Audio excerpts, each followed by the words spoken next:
KTRS. He's been on the show numerous times. He's been the one ringing the bell about the Westlake landfill. He is a Missouri State representative, wants to be your next congressman. We'll get to that in a second. Bill Otto, thanks for joining us. Welcome back to Big 550 KTRS. Good morning. Thanks for having me. Let's talk about the Westlake landfill. What's the latest there? Well, just last week, the EPA had announced some testing that they had done off-site. If you remember, there was some torrential rains, I think late last year, early this year or something.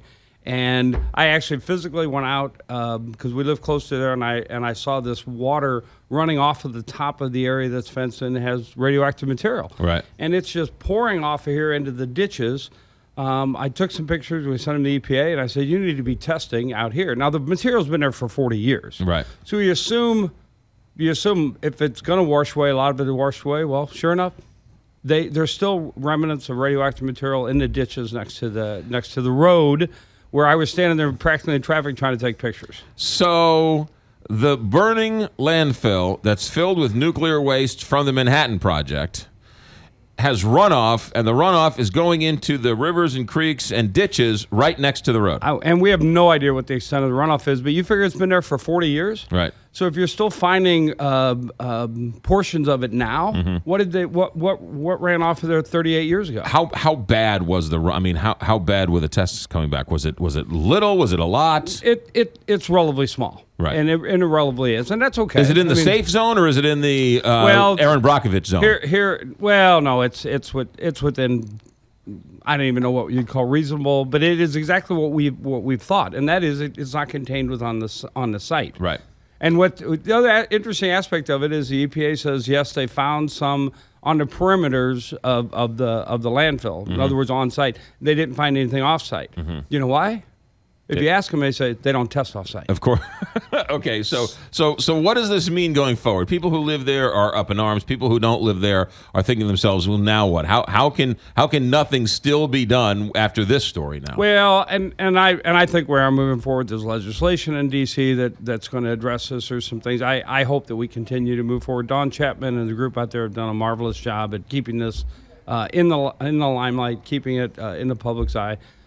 But it's more of a representation or more of a reason why the EPA needs to step back, let the Army Corps of Engineers get into this, right. Let them make the real decision, because this continues to pile on where the EPA doesn't seem to really understand the problem, doesn't understand the impact, and doesn't understand the needs of the community. Sounds like the EPA or the Army Corps of Engineers are kind of in favor of that as well.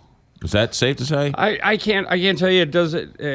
It's hard to tell where the EPA is going. I never understand. They seem to be more concerned about who's going to do the job than who's going to do the job right. Right. The EPA is. I know they do a great job on a lot of things. It's just this particular issue. They seem to be so far behind that the public trust just isn't there like you like them to have in a government organization. Yeah. How's the smell?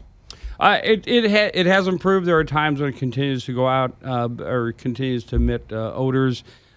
That's the other aspect of it. There are homes close enough that it's just unconscionable to continue to leave them sit there. Right. Would you be in favor of just buying out? I mean, how many homes are we talking about? Well, talking about 100? Are we talking about 10? Well, there's a mobile home court that has quite a few mobile homes, and there's problems anytime you have to move folks that own their home and not the values aren't real great.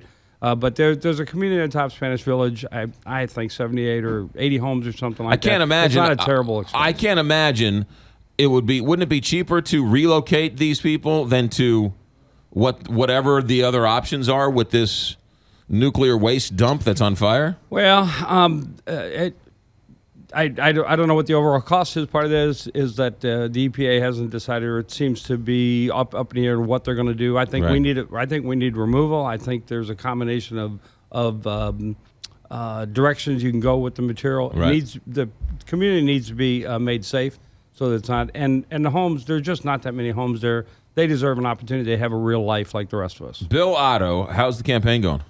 Going well. The voters out there are responding just like we would expect them to. Right. To understand and have a candidate who's not so on the extreme side of the issues and understand the district and is out working to be their representative. You were brought up in Tony Messenger's column the other day. You were called token opposition to Ann Wagner, and boy, he must have gotten an earful.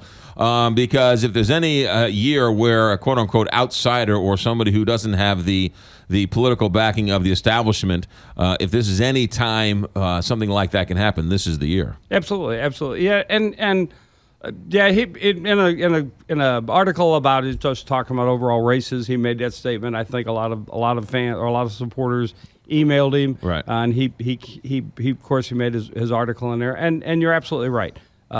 This is. I thought when we started this race, we had a great opportunity to win if we present our view of what the district should be, representation should be. But everyone knows in this particular political year, who knows? But the general rule of thumb, Bill Otto, is that this is a fool's errand, going up a very powerful, well-respected Ann Wagner. Somebody has to try to present an argument to the voters out there that there are alternatives. It doesn't have to always be the way it is. And the other aspect of this that we're trying to get out is that there are 8 districts now in the state of Missouri, not 9. This second district isn't the old Todd Aiken district. It isn't. It's South St. Louis County. You're saying it's a much more moderate district. It's a district that I think needs an alternative, and so far we've been real successful offering them some changes. Bill Otto, thanks for stopping by. Thanks for having me. 7:56, Big 5.